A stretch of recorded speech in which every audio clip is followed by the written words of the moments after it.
আজকে ডিনারে নিয়ে নিয়েছি রুটি, আর এখানে রয়েছে তড়কা, তড়কাটা আমিই বাড়িতে বানিয়েছি। আর এখানে রয়েছে মোমোটা যদিও কালকে রান্না ছিল, কালকে খাইনি। আর মোমোর সস তো রয়েছে, তো এই মোমোটা ফ্রাই করে নিয়েছি।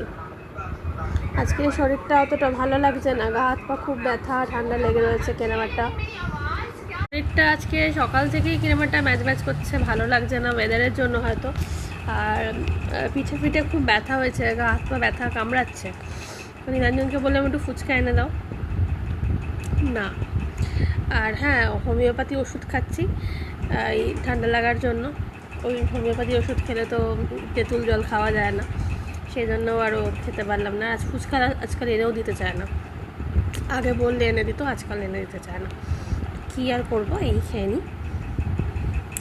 রুটি তরকাটা খুব ভালো হয়েছে, ঝাল করে করেছি। আগের দিন তরকা বানিয়েছিলাম, অতটা টেস্টি হয়নি, মশলা টশলা সবই কম হয়েছিল। আজকে বেশ টেস্টি হয়েছে, দারুণ হয়েছে তরকাটা খেতে।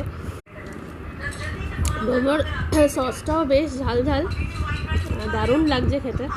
আর ফ্রায়েড মোমো আমি খেতে খুব ভালোবাসি, স্টিম মোমো ভালোবাসি, বাট ফ্রায়েড মোমো খেতে ভালোবাসি। আর এই যাদের দোকান থেকে মোমো কিনি তারা না দার্জিলিংয়ের, তো মোমোটা দারুণ বানায়, সসটাও দারুণ বানায়। চলো খেয়ে নিই।